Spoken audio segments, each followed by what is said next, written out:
찬미 예수님, 마당에 핀 수줍은 제비꽃이 고개를 내밀고 연두빛 새잎들이 봄바람에 기분 좋게 넘실거리는 참 예쁜 4월입니다.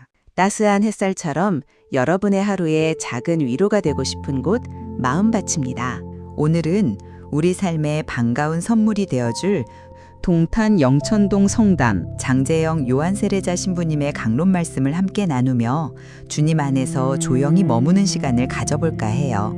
여러분의 마음에도 오늘 이 맑은 공기처럼 싱그러운 주님의 은총이 가득 고이길 기도하며 이야기를 시작합니다. 부활의 기쁨이 온 세상에 가득 울려 퍼지는 이 축제의 마지막 날, 우리 교회는 오늘을 하느님의 자비주일로 지내고 있습니다. 자비라는 단어를 떠올리면 여러분은 어떤 풍경이 그려지시나요?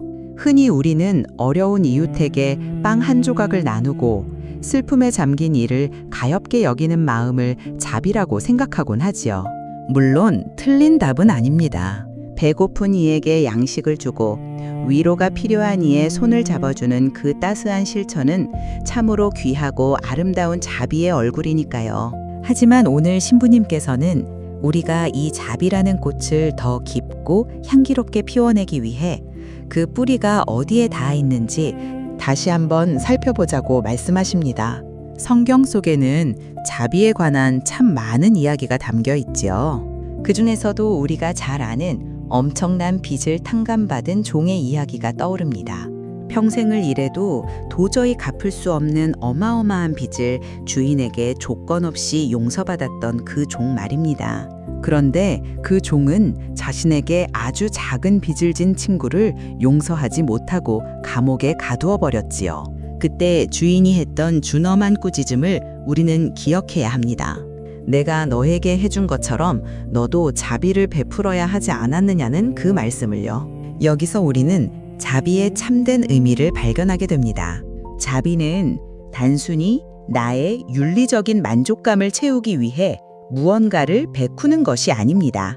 나 자신이 이미 하느님께로부터 그리고 주변의 소중한 이들로부터 얼마나 큰 사랑과 빚을 지고 살아가고 있는지를 깊이 인식하는 데서 자비는 시작됩니다. 내가 지금 누리는 이 평범한 일상이 사실은 당연한 것이 아니라 누군가의 희생과 하느님의 무한한 배려 덕분임을 깨닫고 감사하는 마음을 가졌을 때 비로소 우리의 시선은 이웃을 향해 따뜻하게 열릴 수 있습니다.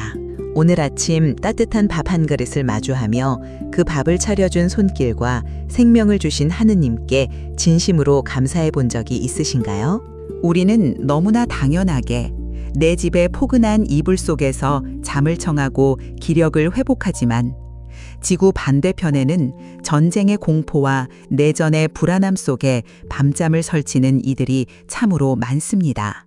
내가 누리는 이 평화와 안락함이 결코 나의 능력만으로 얻어진 것이 아님을 깨닫는 나면 우리는 더 이상 이웃을 향해 우월감을 느끼거나 적선하듯 무언가를 건네지 않게 될 것입니다. 오히려 내가 받은 사랑이 너무나 커서 그것을 미처 누리지 못하는 이들에게 나누지 않고는 견딜 수 없는 고마움의 마음. 그것이 바로 자비의 본질입니다. 예수님께서는 언제나 기도의 첫 자리에서 감사를 먼저 드리셨습니다. 빵을 나누실 때도 식사를 하시기 전에도 늘 하느님 아버지께 감사하는 마음을 먼저 올리셨지요. 이처럼 자비의 가장 깊은 뿌리는 하느님을 향한 무한한 감사에 닿아 있습니다. 혹시 오늘 우리의 마음이 아직 누군가를 가엾게 여길 준비가 되지 않았나요? 그렇다면 먼저 내가 받은 축복들을 하나하나 세어보며 하느님께 감사의 은총을 청해보는 건 어떨까요? 그 감사함이 우리 마음의 밭을 부드럽게 일구어 줄 때 비로소 자비라는 이름의 꽃씨가 싹을 틔울 수 있을 것입니다. 오늘 복음 말씀 속에서 부활하신 예수님께서는 두려움에 떨며 문을 꽁꽁 닫아 걸고 있던 제자들에게 나타나십니다. 유다인들이 두려워 숨어 있던 그 어두운 방에 주님께서는 불쑥 찾아오셔서 가장 먼저 평화가 너희와 함께 라는 인사를 건네시지요. 상처 입은 당신의 두 손과 옆구리를 보여주시며 제자들의 불안을 걷어내고 기쁨을 선물하십니다. 그리고 숨을 불어 넣으시며 성령을 받아라. 너희가 누구의 죄든지 용서해 주면 그가 용서를 받을 것이라고 말씀하십니다. 주님께서 보여주신 이 자비의 절정은 바로 용서와 평화였습니다. 하지만 그 자리에 없었던 토마스 사도는 동료들의 말을 믿지 못했지요. 내가 직접 그분의 못자국을 보고 손을 넣어보지 않고는 결코 믿지 못하겠다고 고집을 피웁니다. 그런 토마스를 주님께서는 야단치지 않으셨습니다. 여들의 뒤에 다시 찾아오신 예수님께서는 토마스에게 다가가 당신의 상처를 직접 만져보게 하시며 의심을 버리고 믿으라고 다독여 주십니다. 나의 연약함과 의심까지도 다 알고 계시며 내가 믿음에 도달할 수 있도록 기다려 주시는 그 마음, 이것이 바로 우리를 향한 주님의 끝없는 자비입니다. 보지 않고도 믿는 사람은 행복하다는 주님의 말씀은 오늘날을 살아가는 우리에게 큰 울림을 줍니다. 우리는 때로 눈에 보이는 증거가 없다고, 내 기도가 당장 이루어지지 않는다고 주님의 존재를 의심하기도 합니다.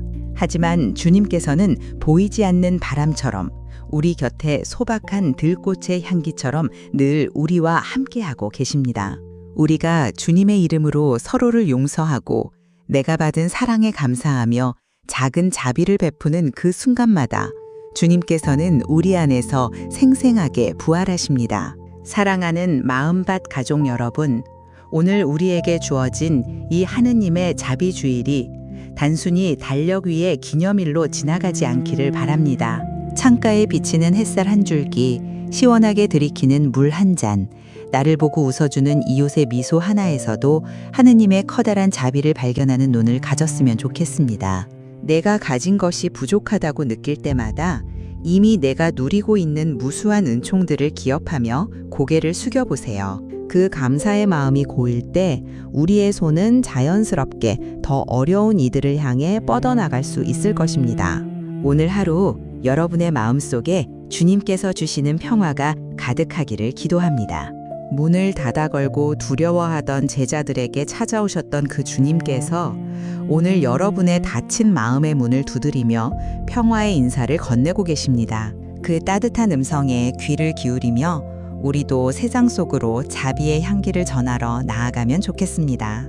영상이 끝난 후 오늘 하루 여러분의 마음을 가장 따뜻하게 했던 감사의 제목 하나를 댓글로 남겨주시면 어떨까요? 혹은 주님의 자비가 간절히 필요한 소중한 분의 이름을 올려주셔도 좋습니다. 여러분의 그 고운 지향들을 모아 저도 함께 마음 모아 기도하겠습니다. 주님의 무한한 자비와 평화가 여러분의 일상에 늘 머물기를 빌며 저는 또 다른 은총의 시간에 반갑게 인사드릴게요. 오늘도 주님 안에서 참 행복한 하루 되세요.